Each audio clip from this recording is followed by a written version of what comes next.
Hi everyone, this is Julianne Victoria of Through the Peacock's Eyes. Welcome to my next deck review video for my deck tour series. So today I'll be looking at the Ancient Italian Tarot, and I use this deck for the weekly spiritual guidance reading for the week of July 16th, 2018. And we'll be looking at the Jungian Tarot.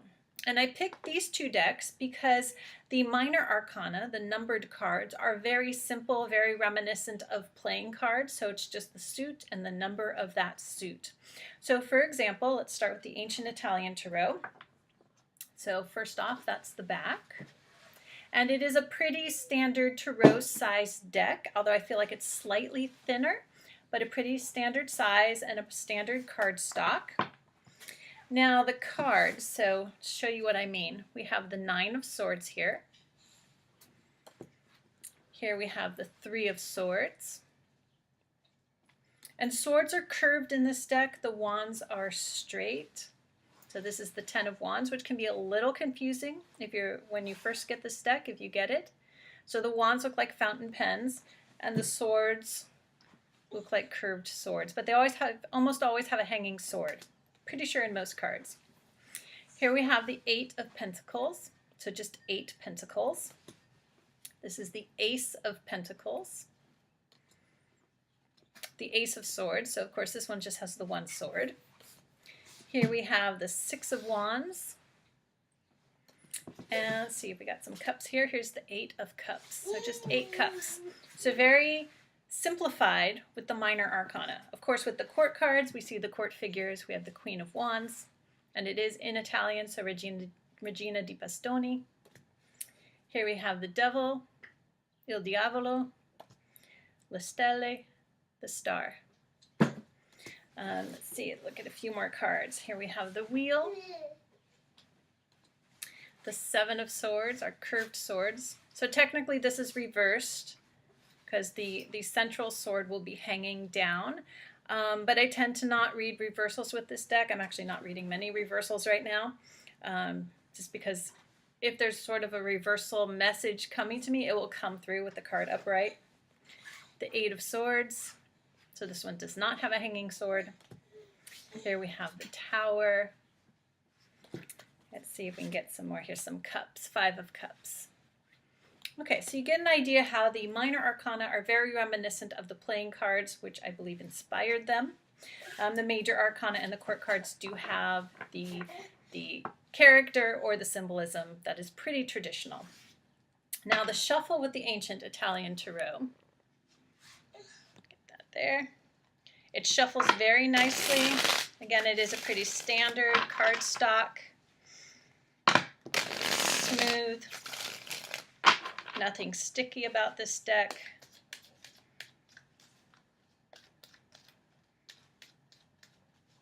Okay. Okay, so if you do want to challenge yourself with the minor arcana, this would be a good deck to get. And then, again, the other deck is the Jungian Tarot. So similarly, the minor arcana don't have much symbolism, but this is the back. So let's look at a few of the cards. Here we have the Queen of Cups. So it's the Queen with a cup. This is the Page of Pentacles. So there are no names written on these cards, so you would need to know what they are, or didn't actually come with a guidebook, but I can show you. This deck does come with sort of like 2 little cards that are cheat sheets for the major arcana. But you do kind of need to know your tarot cards to use this deck. Okay. Now here we have the Nine of Swords. Now how to count them, because there are no numbers, and make sure I'm saying the right number here. So very, very simple. Here we have the Two of Wands, the Two of Cups.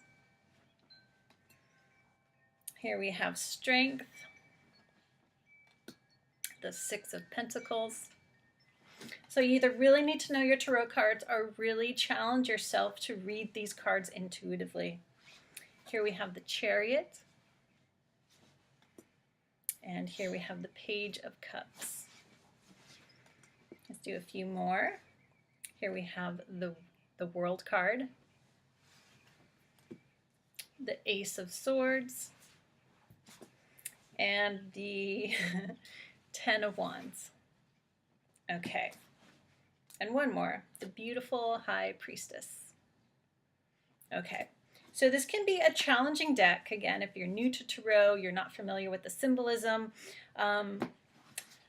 But as I've mentioned before, I kind of like the challenge because it gets you to tap into your intuition with the cards to just get what messages you feel with it. Even if you can't name the card in your head, you can still get messages through them. Okay, so the Jungian Tarot is it's rectangular, but it's more square. So it's a little shorter and a little wider, if I can hold these up comparatively, then you can see that, then a standard Tarot size deck. It's a pretty standard cardstock, and the shuffle is pretty smooth. So any cards, any deck that's pretty medium or whatever the standard cardstock is will shuffle fairly nicely.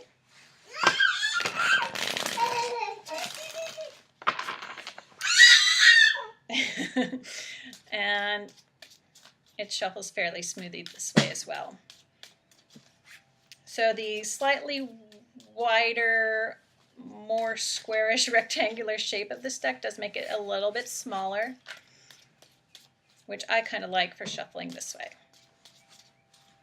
Okay. All right, so that is my latest deck reviews. Again, it's the Ancient Italian Tarot and the Jungian Tarot. All right, thank you for stopping by. I hope you found this video helpful. Thank you for liking, sharing, and subscribing to my channel, and I'll see you back here soon.